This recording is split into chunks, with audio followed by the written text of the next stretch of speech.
BEd online classes में आपका स्वागत है। जैसा कि मैं आपको बीएड फर्स्ट ईयर का optional paper teaching of Hindi, जिसे हम हिंदी शिक्षण कहते हैं, पढ़ा रहा था। पिछली कक्षा में हम लोगों ने शुरू किया था भाषा के महत्व को पढ़ना। आज उसी कक्षा को थोड़ा सा हम लोग आगे बढ़ाएंगे। आज मैं बताऊंगा कि जो भाषा का महत्व है ये कैसे अपने आप में विशेषता को व्यक्त करता है। अगर ध्यान दीजिएगा, अगर सैद्धांतिक दृष्टि से हम देखें तो हमें पता चलता है, ध्यान दीजिए, यदि हम सैद्धांतिक दृष्टि से देखें तो हमें पता चलता है कि जो भाषा का महत्व है यह कुल 8 प्रकार से संदर्भित होता है। कितने प्रकार से? 8 प्रकार से संदर्भित होता है। ये 8 प्रकार भाषा की महत्ता को विशेष तौर पे उजागर करने का काम करते हैं। अब एक एक करके इन 8 प्रकारों की चर्चा हम कर लेते हैं। नंबर 1 होता है भाषा भाव व्यक्ति का प्रमुख साधन है। ध्यान दीजिएगा, भाषा नंबर 1 क्या है? भाषा भाव अभिव्यक्ति का एक साधन है, या इसको हम माध्यम भी कह सकते हैं। ध्यान दीजिएगा, भाषा भाव व्यक्ति का एक साधन है या माध्यम है। अर्थात हम कह सकते हैं कि जो भाषा है वह किसी भी व्यक्ति के अपनी भावनाओं को प्रस्तुत करने का माध्यम है।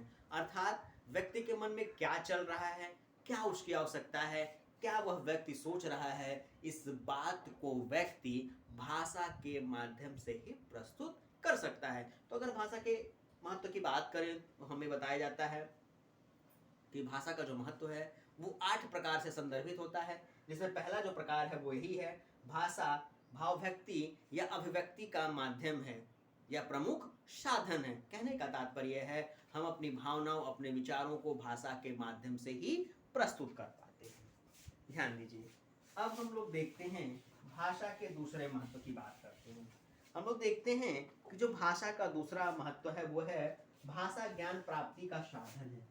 ध्यान दीजिएगा, भाषा ज्ञान प्राप्ति का साधन है। अर्थात दूसरी विशेषता है भाषा ज्ञान प्राप्ति का साधन है।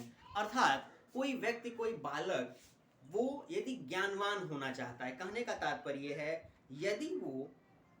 यदि वो किसी नए तथ्य को सीखना चाहता है, जानना चाहता है, तो किसी नए तथ्य को सीखने और जानने के लिए उस नए तथ्य के बारे में उसे पढ़ना पड़ेगा, लिखना पड़ेगा, उसे आत्मसात करना पड़ेगा। और व्यक्ति कब पढ़ पाएगा, कब लिख पाएगा, कब समझ पाएगा? जब वह उस भाषा को समझेगा। अर्थात ये कहा जा सकता है कि भाषा ज्ञान प्राप्ति का साधन है।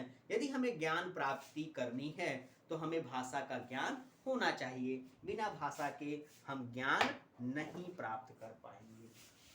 ये रही इसकी दूसरी विशेषता या दूसरा महत्व। वहीं हम बात करें भाषा की तीसरे महत्व की, तो ये होता है भाषा मानव विकास, भाषा मानव विकास व संस्कृति की रक्षक है।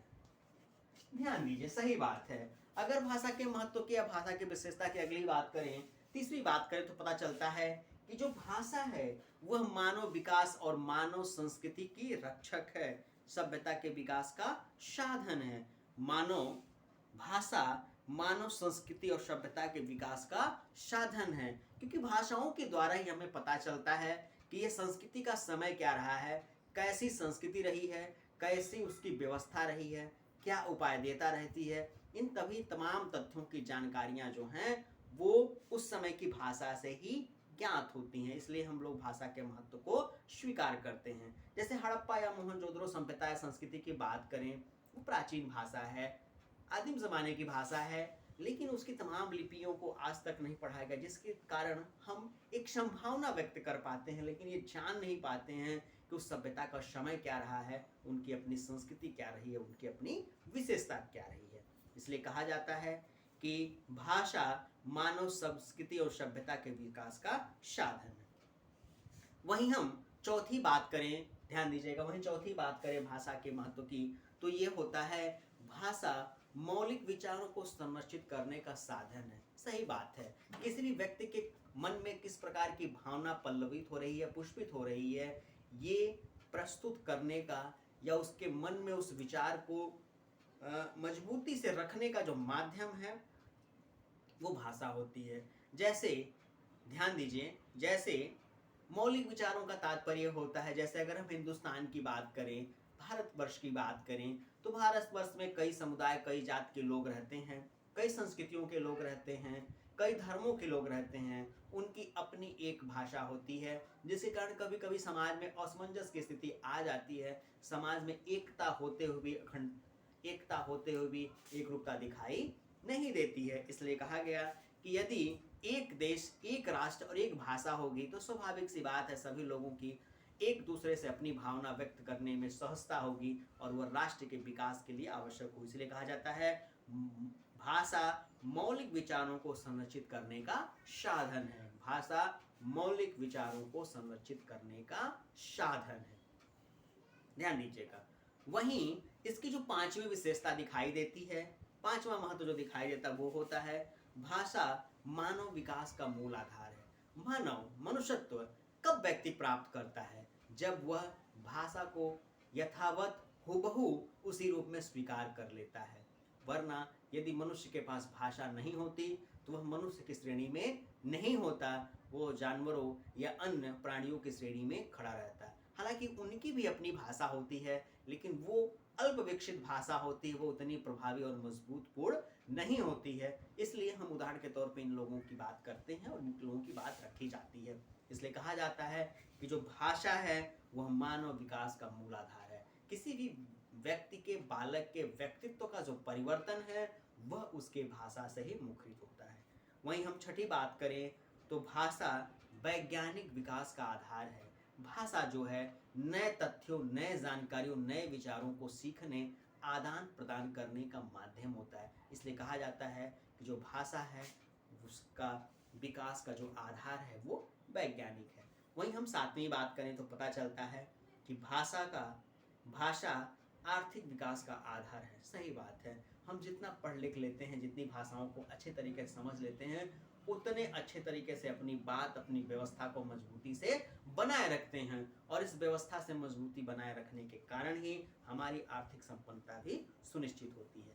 वहीं हम आठवीं और अंतिम बात करें, महत्व की बात करें, भाषा के महत्व की बात करें तो वो होता है भाषा राष्ट्रीय एकता का आधार है। जैसा कि मैंने अभी आपको उदाहरण के तौर पर बताया कि यदि किसी राष्ट्र में एक रूपता, समरूपता और राष्ट्र का विकास सुनिश्चित करना चाहते हैं तो आवश्यक है संपूर्ण राष्ट्र में एक ही भाषा सुनिश्चित की जाए, जिसके आधार पर सभी लोग एक दूसरे की भावना को समझ सकें। किसी व्यक्ति के मन में किसी प्रकार कोई भ्रम या द्वेष उत्पन्न हो तो वो बेझिझक कह के अपनी बातों की, अपनी समस्याओं का समाधान सुनिश्चित कर सकता है।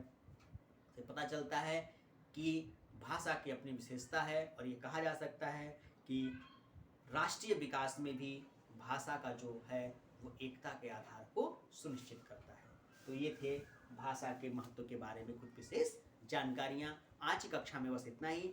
अगली कक्षा में मैं आपको थोड़ी सी और बातें बताऊंगा, जो होगा हमारा त्रिभाषा सूत्र। धन्यवाद।